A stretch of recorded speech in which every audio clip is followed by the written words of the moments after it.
호세아서 6장 7절로 11절까지 말씀을 다시 봉독해 드리겠습니다. 그러나 그들은 사람들처럼 언약을 위반했으며 거기서 나를 거역하여 변절하였도다. 길르앗은 죄악을 행하는 자들의 성읍이며 피로 오염되었도다. 강도떼들이 사람을 기다리는 것 같이 제사장들의 무리가 하나 되어 길에서 살인하나니 그들이 추잡한 짓을 행하는도다. 내가 이스라엘 집에서 끔찍한 일을 보았나니 거기에 에프라임의 음행이 있고 이스라엘은 더럽혀졌도다. 오 유다야, 그가 또한 너를 위하여 휴수를 정해 놓으셨으니 내가 내 백성의 사로잡힘을 돌이킨 때라. 아멘. 오늘 말씀 6절을 보면 그들은 그래요. 그들은 사람들처럼 언약을 위반했으며 그들은 사람들처럼 언약을 위반했으며 거기서 나를 거역하여 변절하였도다. 자, 개역 성경을 이렇게 되어 있습니다. 그들은 아담처럼 언약을 어기고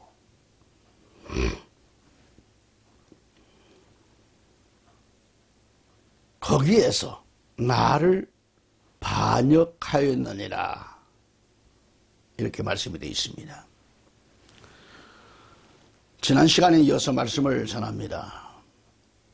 이사야 1장 11절로 17절과 아모스서 5장 21절로 24절까지 말씀 또는 미가서 6장 6절로 8절까지 말씀들을 쭉 보면 다 그러한 말씀들이 연결됩니다. 그러니까 하나님과 이웃을 사랑하는 이것이야말로 의식적인 제사와 제물보다도 더없이 나은 것임을 말씀하고 있어요. 아타나시슈스를 협박하기 위해서 당시 재판관들이 이 아타나시우스에게 이렇게 말했다고 합니다. 온 세상이 그들을 대항하고 있다.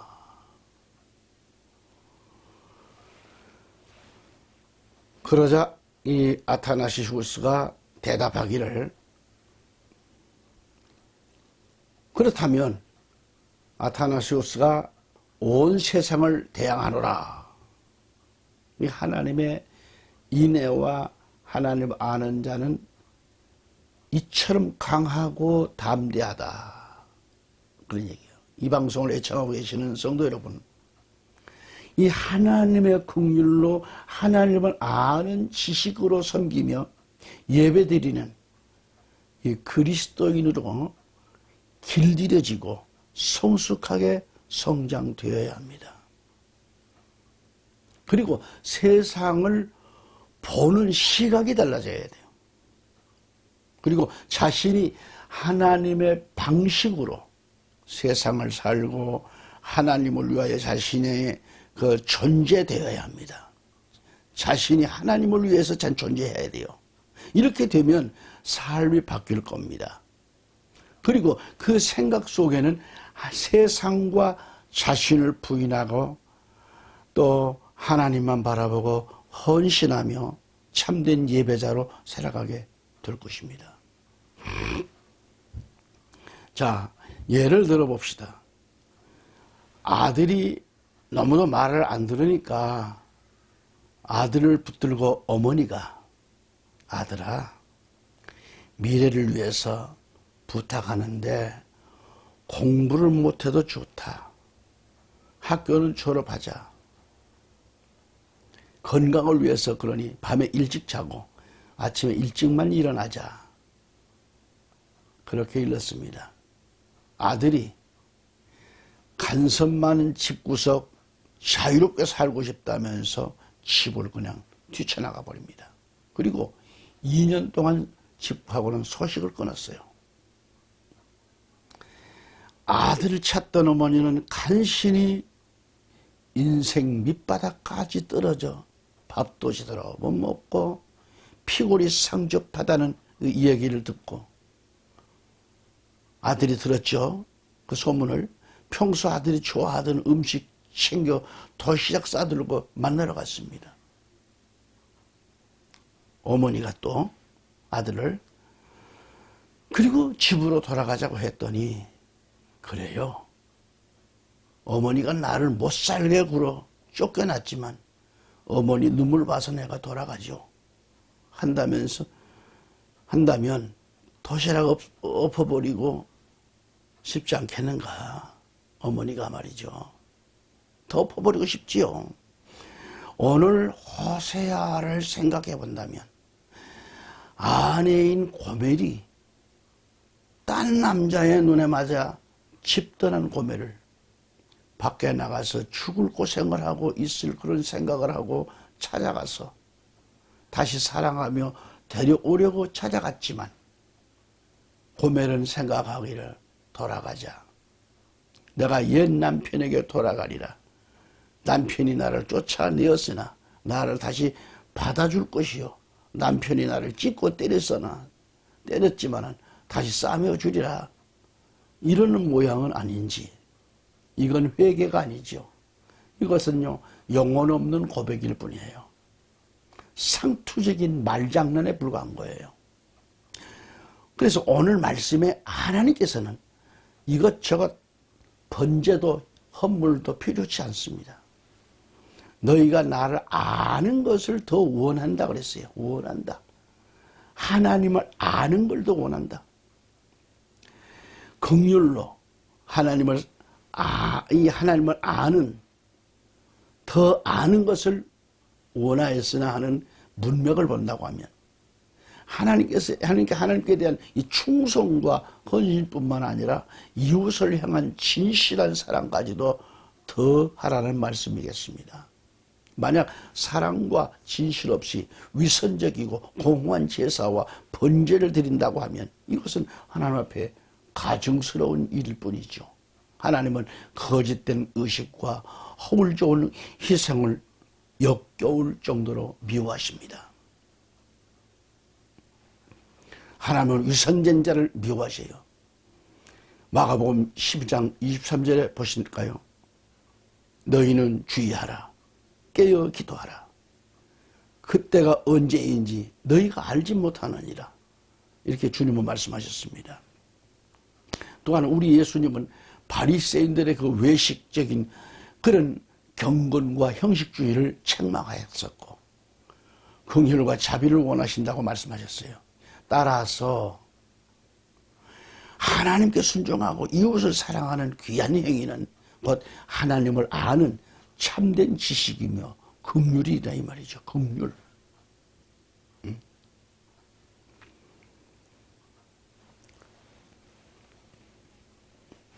이동원 목사님은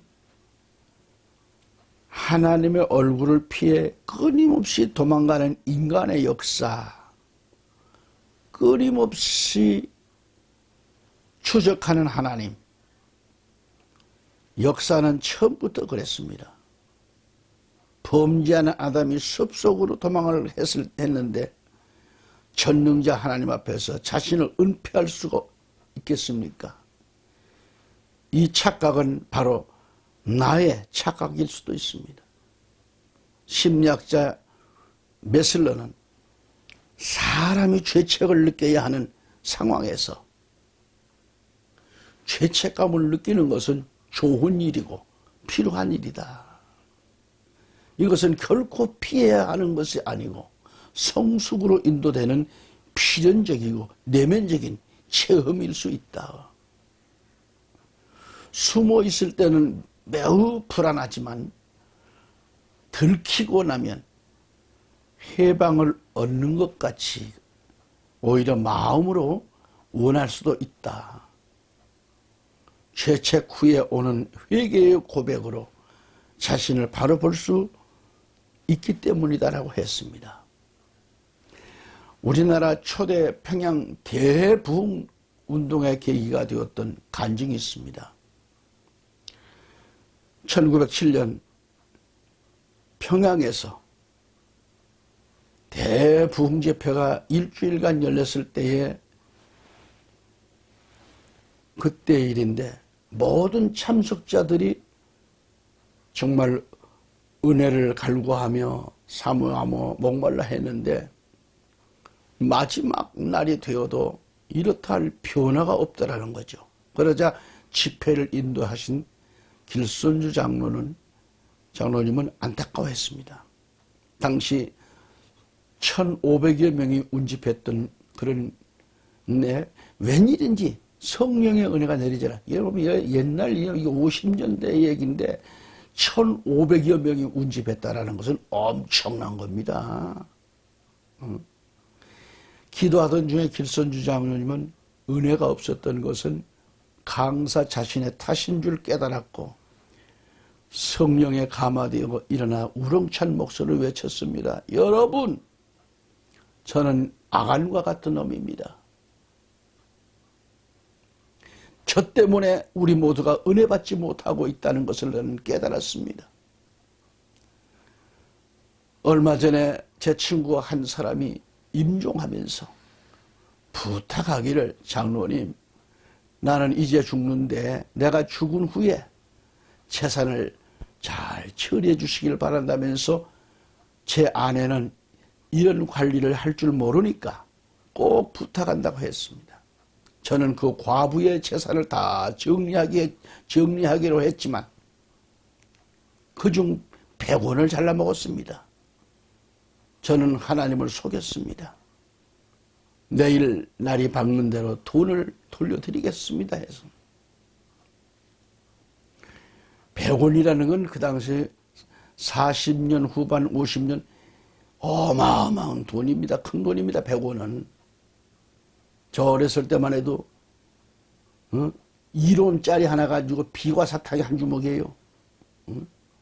그러니까 그 당시 100원은 큰 돈이요. 이 같은 길손주 장로님의 공개적인 회개 자복이 터지자 모든 청중들이 일시에 죄를 자복하게 됐고 이 집회는 은혜의 도가니가 되었다고 하는 얘기가 됩니다. 이 집회가 바로 평양 대부흥운동이 본격적으로 시작된 계기가 됐다는 말이죠. 지금 바로 우리에게도 길 장로님처럼 회개하지 못한 죄는 없는가?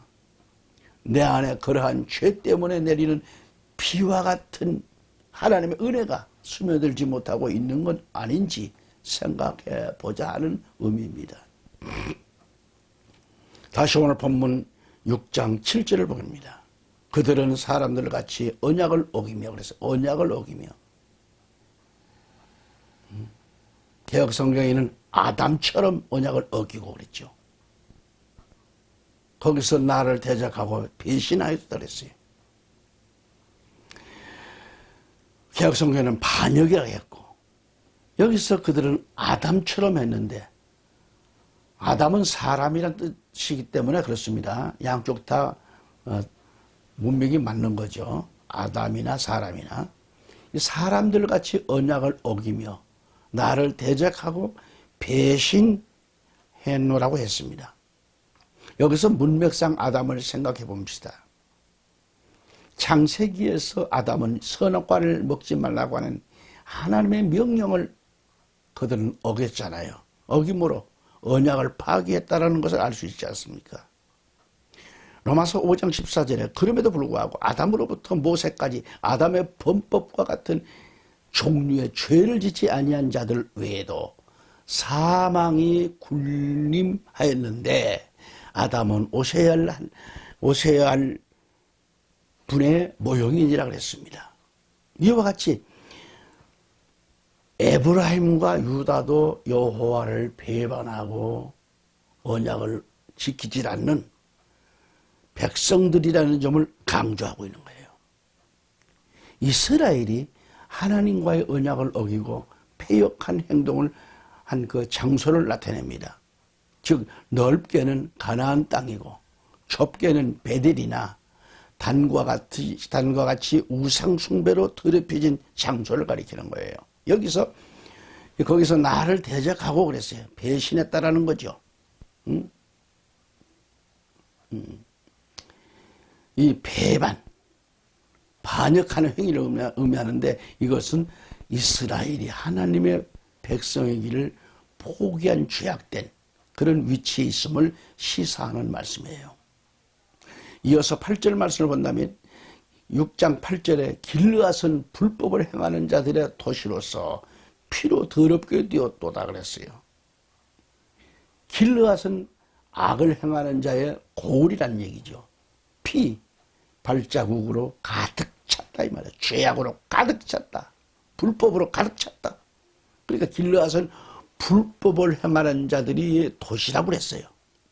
여기서 길르앗은 원래 루벤, 갓, 므낫세 반지파가 기업으로 얻은 그 요단 동편 넓은 땅이었습니다. 하지만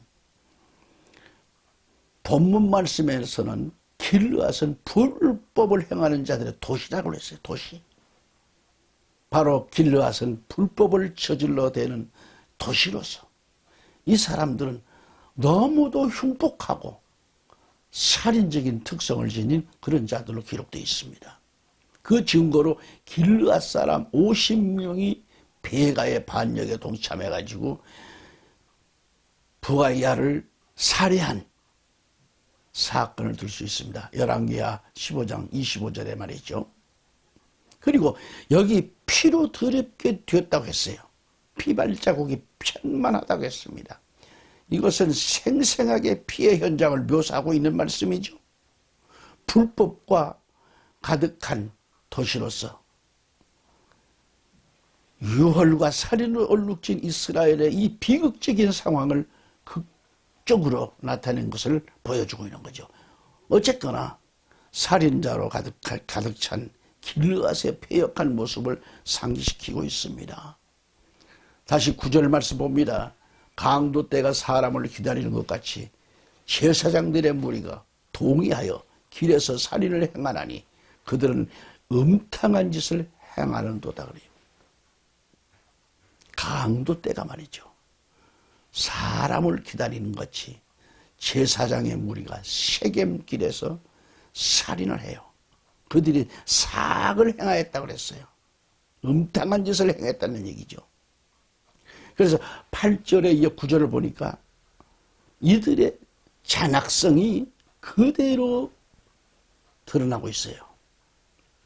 많은 제사장들이 뜻을 같이 그렇게 해서 강도 때처럼 길에서 살인과 약탈을 일삼았고 도둑 때처럼 잔인한 행위를 저질러 댔다라는 것이죠.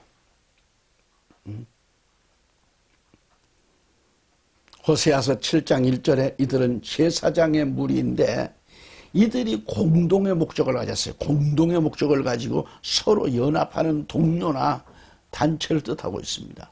당시의 제사장들은 살인과 약탈을 자행하기 위하여 서로 협력했고 모였다고 하는 것을 암시하고 있습니다. 제사장들이 살인과 약탈로서 그곳이 세겜입니다. 세겜은 뭐예요? 길르앗과는 달리 요단 서편에 위치한 레위지파의 성읍이에요. 그리고 도피성으로서 사마리아로부터 베델에 이르는 그 길목에 위치하고 있습니다. 이곳이 바로 제사장들의 살인 장소로 언급되고 있으니 이때 제사장들의 무리는 이스라엘의 북쪽으로부터 예배 장소인 베델로 가는 그런 순례자들을 세겜길에서 약탈하고 살인했다는 얘기죠. 엄청난 죄를 저질러대고 수많은 피를 흘렸습니다. 그들이 그 살인의 목적은 뭐냐? 제사장들입니다. 이 제사장들의 탐욕과 잔인성이 있죠.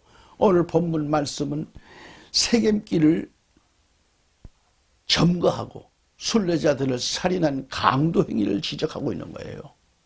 그러면서 이들은 음탕한 짓을 멈추지를 않았고요. 제사장들의 온갖 가증스러운 이와 같은 행위가 의도적인 범죄였다라는 것을 드러내고 있지 않습니까? 다시 호세아 6장 10절을 보면 내가 이스라엘의 집에서 끔찍한 일을 보았다. 하나님께서 이스라엘의 집에, 하나님 선민의 이스라엘 백성들의 집에서 끔찍한 일을 보았는데 거기에 에브라임의 음행이 있더라는 얘기죠. 이스라엘이 더럽혀졌다는 얘기입니다. 어떻게 이렇게 할 수 있을까요? 내가 이스라엘 집에서 가증한 일을 보았다 그랬어요. 거기서 에브라임은 음행하였고 이스라엘은 더럽혀졌다는 얘기입니다. 아주 더러워졌어요. 여기 내가 이스라엘 집은 여로보암 성소가 있는 성지입니다. 베델입니다. 하지만 종교의 중심지인 베델에서 하나님께 반역하는 일이 벌어지고 있다는 것은 북왕국 전체의 타락을 증거하고 있는 거고요. 끔찍한 일을 보았다는 것은 가증한 일을 보았다는 겁니다. 그 잔악함이 전율을 느낄 정도로 무시무시한 일을 보았다는 말입니다. 이처럼 이스라엘의 범죄가 하나님 앞에서 매우 증오스럽다라는 것을 사실을 지금 반영하고 있는 거예요. 반영.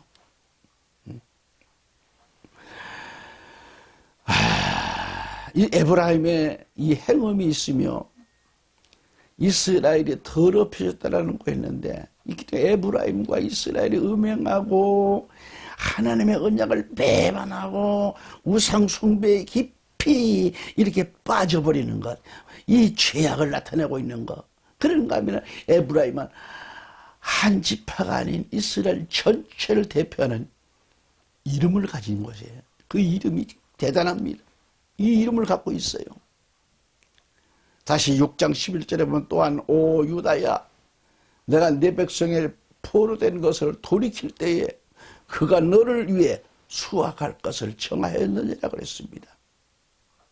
다시 말하면 내가 하나님이 내 백성 하나님 백성의 사로잡힘을 돌이킬 때에 내게도 추수할 일을 정했다는 얘기입니다. 무슨 얘기일까요? 내 백성의 사로잡힌 즉 포로될 것을 말합니다. 포로될 것을 돌이킬 때에 그랬습니다. 여기서 사로잡혔다라는 것, 포로가 되었다라는 것은 자유는 없는 거죠. 자유를 박탈당하는 거죠. 고통과 억압받는 속에서 살게 된다 그런 얘기입니다. 왜 이 지경까지 되었는가? 왜 이 지경까지 되었는가? 하나님을 배반했지 않는가? 하나님을 떠난 이스라엘은 남은 것이라고는 고통밖에 없습니다. 고통뿐이에요. 여기서 돌이킬 때 하나님께서 내게도 추수할 것을 정하였느냐고 했어요. 이 말씀은 하나님께서 그 백성의 죄를 용서하시고 진노를 돌이켜 은총과 복을 부어 회복시켜 주실 것을 이해할 수가 있는 거예요. 추수할 일은 곡물의 수확을 뜻하기도 보다는 이는 하나님의 심판의 때를 가리킵니다. 의인은 구원받고 악인은 멸망을 당하게 되는 그런 심판을 의미하고 있어요. 그러니까 하나님은 심은 대로 거두리라고 하는 갈라디아서 6장 7절의 말씀처럼 이 말씀에 따라 심판하시는 거예요. 그리고 정하였느니라 했어요. 이 정했다고 하는 이 말씀은 심판이 유다에게도 임했다라는 것을 미리 정해졌다는 것을 가르쳐주는 거예요. 미리. 그러니까 이스라엘과 똑같이 범죄했던 유다 역시 심판받게 된다는 말씀을 전하면서 호세아 6장 말씀을 마칩니다. 다음 시간 다시 뵐 때까지 건강하시기 바랍니다. 다음 시간 다시 뵙겠습니다. 할렐루야.